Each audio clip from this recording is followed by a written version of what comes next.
And I have to say, in the world of COVID, if we did not have a sense of urgency in our businesses, and if we hadn't taught that same saying to the people that worked with us, but creating the new protocols and the new way we had to operate in order to keep people safe. Welcome to At the Heart of It.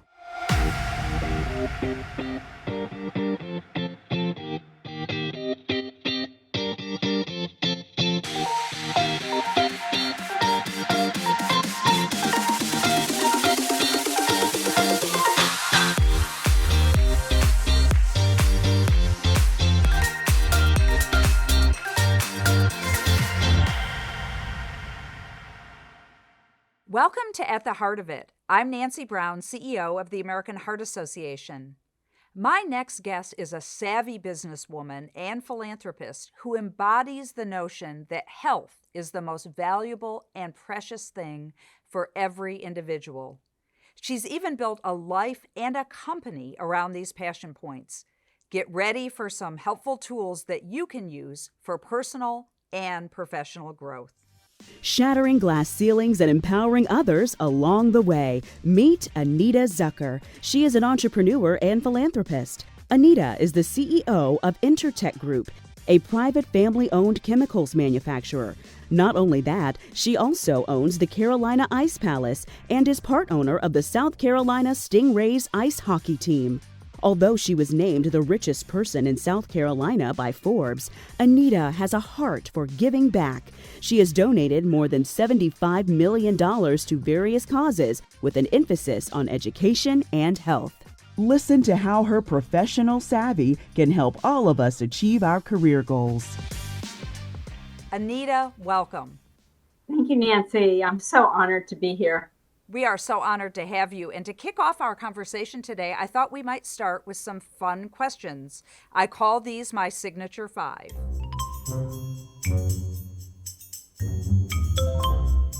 Anita, what's the last TV show you watched or streamed? Well, I probably watched many, but one that I thoroughly enjoyed was called The Midwife. Oh, The Midwife. I'll have to add that to my streaming list. What is the last great meal you had? The last great meal I ate at a restaurant called the Peninsula Grill. It's one of the top ones in town, but I had this awesome fish dish. Sounds good, especially because I'm so hungry right now.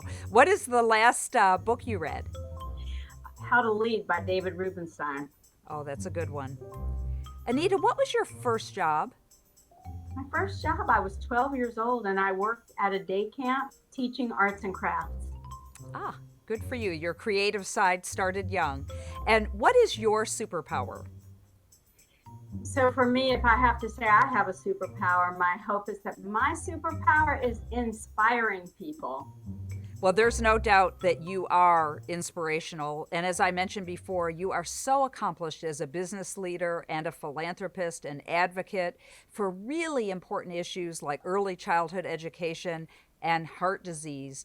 Tell us more about how you decide what projects to get involved with. I started my life being a teacher. And one of the things that I've discovered along the way is how critically important early childhood education is. And then our family and I also focus on health and human needs.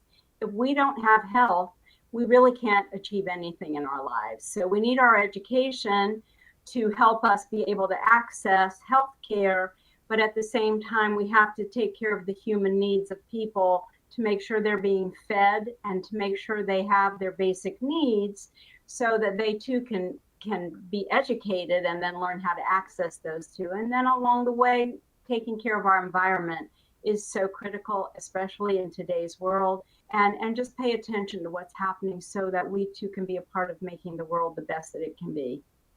Boy, you said that so beautifully, and I agree and share those values personally, and certainly we do at the American Heart Association. And early childhood education, as you said, really sets someone off for a future of being able to be healthy and to help contribute to a better society.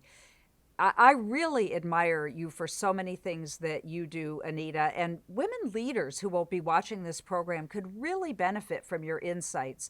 I look at someone and I know everything you're doing. I am well studied on your amazing accomplishments and the things that you choose to spend your time on. How do you delegate? How do you manage all of this with so many things going on in your life? So I have to be really well organized. And so the key is having good people around you that you can trust to ask for help. And I think it's really important that we realize we can't do everything. And if we want to maintain our health, we better ask for people who can help us so that we can accomplish all the things we want to accomplish. And for me, I can't do it all alone. And so I've learned how important it is to get other people to help you and to work with you because you can achieve so much more. Boy, that's so true. And I think, a lesson I bet you would add to this, and I know one I have learned in my own life, people really want to help you. It's as women, we don't often ask for help, but a lot of people in our lives would love to help us. My husband always says that to me, Nancy, there are people here who would like to help you. Have you found that in your own life as well? I have found that in my life, and I have many people who will say, "Can I come work with you? Can I volunteer for this, that, or the other?" And obviously, I do like to take people up at times on their offers when I know they're real. Yeah, that's great. And they're lucky to have the chance to work with you. Anita, you have told us that you made some lifestyle changes years ago to get healthier. You took up dancing, you worked with a trainer, and of course, the American Heart Association even presented you with the Lifestyle Change Award at the Heart Walk years ago. You are an advocate for the health and well being of your employees. You support them as they're making healthy lifestyle changes. What did this Lifestyle Change Award mean to you, and what inspired your commitment to health and well being? So, I went through a period of a lot of sadness in my life, losing a husband 14 years ago to cancer. And I made a decision when that happened that I had to get healthy and I had to be healthy. As we age, we have to deal with lots of things, but at the same time, if I'm watching what I'm doing, if I'm being active and I work with my trainer all the time, and I want to be stronger. I want to make certain that I'm getting calcium to my bones and doing things like weight bearing exercises, which includes walking, which includes the weightlifting that I'm doing, which includes the other work that I do with my other trainer. All of those are having an impact on my life and my health. And I wanted to make sure that the other people in my office that I work with, in particular my corporate team, that we brought wellness in. And so when I took over as CEO, I brought in a wellness program, and we've maintained wellness programs throughout. Every year, everyone has to have an annual physical. And I don't need to know their numbers. They need to know their own numbers, and they Right. need to be aware of things like their blood pressure, their cholesterol, things of that nature, so that they can pay attention to the LDLs and the HDLs and monitor themselves. I want them to be responsible for themselves, but I'm giving them that opportunity. I think those things are just so important in order to be able to continue to live. And I have 6 grandchildren, and I Wow. want to be healthy and be able to share their lives with them as long as I possibly can. And, going through loss, I lost my mom in 2020. I lost a sister to cancer in 2020. It makes you stop and think and say, okay, I've got to do everything I can possibly do to maintain my health. Yeah, I'm so sorry to hear about your mom and your sister after, of course, losing your husband so young. And it's really amazing how you've taken that grief. And in addition to providing these opportunities for your coworkers, you are an inspiration. The fact that you put that level of physical activity into your life and the stretching, I'm sitting here thinking to myself, that's the thing I need to do more of is stretching. How do you decompress? How do you realign? How do you make sure that by the time nighttime comes, you aren't, so exhausted that you're, just, letting out a big sigh? If I have a partner, a significant other, and when he comes home, we try to make sure we have dinner together. And that to me is a form of decompression. We talk and we visit about each other's days, and we try to make sure that we know what's going on in our lives. So those things help with decompression. I unfortunately am a news fanatic, and so I pay a lot of attention to the news because I believe that as someone who has a business that has a global presence, I have to be aware of what's happening in the world. You know, Anita, when I think about parallel paths, I know that we at the AHA and you both share this commitment to early childhood education. Of course, at the American Heart Association, it's our work with Voices for Healthy Kids. And for you, it's the Tri County Cradle to Career Collaborative in Charleston and the Anita Zucker Center for Excellence in Early Childhood Studies at the University of Florida. Tell us about your initiatives. How do you hope to influence change in early childhood education? So with Cradle to Career, we start at birth, and one of the pieces of our pipeline that was so critically important was a baby's health.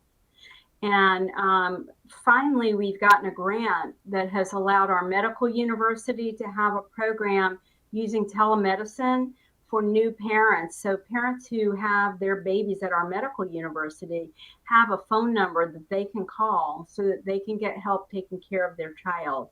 And, in today's world, many people don't have the ability to have transportation to get the medical care that they need. So the influx of telehealth has been huge at every age in a child's life. We're doing programs in mental health for children as well in pediatrics. And mental health, by the way, is a very big part of that. And so I love both organizations for the areas of focus that we have and being able to make sure we give a child the best start possible. And health is part of that. As you know, what you're doing with the American Heart Association is so critical. If we can teach our children healthy eating from the time they're little, the difference can be huge in how they look when they grow up. Absolutely. And, the barriers that you're removing to young children and their family having the best possible opportunity for a long and successful life, I think really parallels the barriers we're trying to remove through all of our work in communities and certainly through our advocacy and programs like Voices for Healthy Kids. And the barriers are really significant for people today. This focus on children is so important and it's very inspirational. So here's something you can help us with. When it comes to equity in business, mastering the art of negotiation, I think is a really important opportunity for women. Women don't often negotiate for themselves, maybe as much as they should. Tell us what you have learned and what you would share with us. So one of the things that I've learned is that you have to educate yourself. If you're going to go into any kind of negotiations, you really need to do your homework. Make sure you know what you're going to be talking about and make sure you have the ability to convince whoever you're speaking with. Also, making sure you know who you're going to negotiate with. If you forged any kind of relationship, if it's with an individual, beforehand, it certainly helps. And I really believe in creating strong relationships with people and working that way to then take the negotiation as far as I can possibly take it. And, sometimes as a woman, we operate very differently, in my opinion, than men, and we want to know more. And we want to know some personal things sometimes. And sometimes when you find out a little bit about someone's life, that can be huge and it can take you far in terms of negotiating because you have something that is very meaningful to whoever you're speaking with. And so far, so good for me. I have had to do things I never expected, like negotiating with bankers. I never in my life dreamt that I'd lose my husband, number one. And number two, have to sit down and negotiate when he left this world, how I was going to stay in control and manage our business. And somehow I was very lucky because I was involved in some leadership roles in the nonprofit community. And that allowed me to have relationships with quite a number of people in the business world. And because I had business relationships through the nonprofit world with many of the leaders of those institutions, I was able to work with them and get them to understand me and know me and have a sense of comfort that I was going to be able to lead our operations and our organization and make it successful. And so that's really, to me, one of the most important things, forging a relationship with people and then really studying and doing your homework and being very prepared when you walk into meetings. Such great advice. And, I think great relationships and sincere, trusted relationships are a key to happiness and a key to success in life. A relationship isn't a transaction. It's part of life to know someone. And so when you have to negotiate, if you have that shared trust and shared values, it sure makes things a lot easier. I completely agree. And shared values is so important because my values guide me in everything that I do. Yeah, me too. And I know one of your values, Anita, is your family and being involved with your family. And it's so great to see how involved your family is with you in your work in overseeing this amazing business and philanthropic enterprise that you have built. What tips can you share on navigating family and business? I am so lucky that I have taken the time to work with my kids. We hired someone to come in and work with us on communication skills as a family. So the good news is we work through it with a professional who actually focuses on helping families communicate with each other. And I have to tell you, it was one of the greatest sessions I've ever sat through. It took a whole day to do this, but we did it, and we each got to understand what we thought about each other. And I was so pleasantly pleased to know what my children thought of me. It really helped me as a person to be able to feel a sense of comfort because my children made me feel good about who I am and who I've been for them. And even though I've been a very busy person in my life because I love being busy, I haven't forgotten my children. We get along great. We're wonderful. We work together and we play together and we work in the nonprofit world together. And it's so wonderful that we have the same values and we see eye to eye on the things that we believe in and do. That's really inspirational, and taking that time up front, especially when you're going to be working so closely to know and understand each other, but also what does everyone expect? That sounds like something that was so helpful and very valuable. So thank you for sharing that tip with our viewers today. I'm going to ask you for another tip. Tell us what the best advice is you've ever been given and who gave it to you. Okay, my favorite and most important one is to have a sense of urgency and a bias for action. And I have to say, in the world of COVID, if we did not have a sense of urgency in our businesses, and if we hadn't taught that same saying to the people that worked with us, but creating the new protocols and the new way we had to operate in order to keep people safe. But wow, that saying that he taught me has helped me so much at so many moments in my life. I bet, and it will help all of our viewers as well.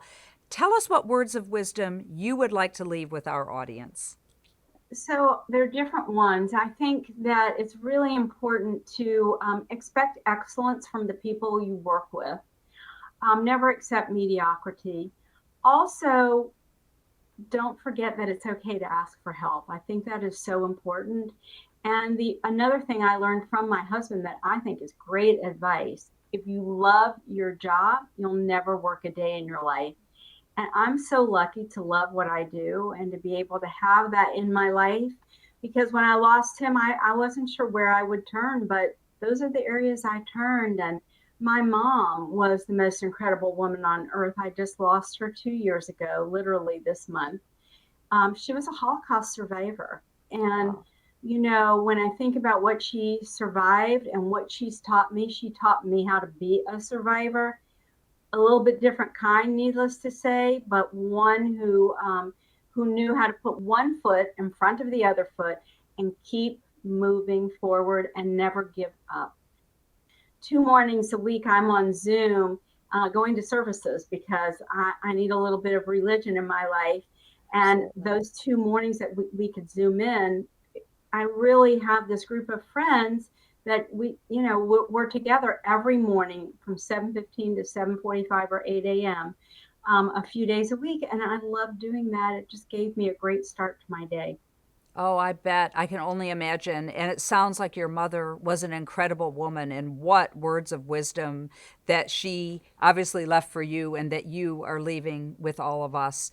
Anita, thank you for being with us today. You truly are making an impact in the world.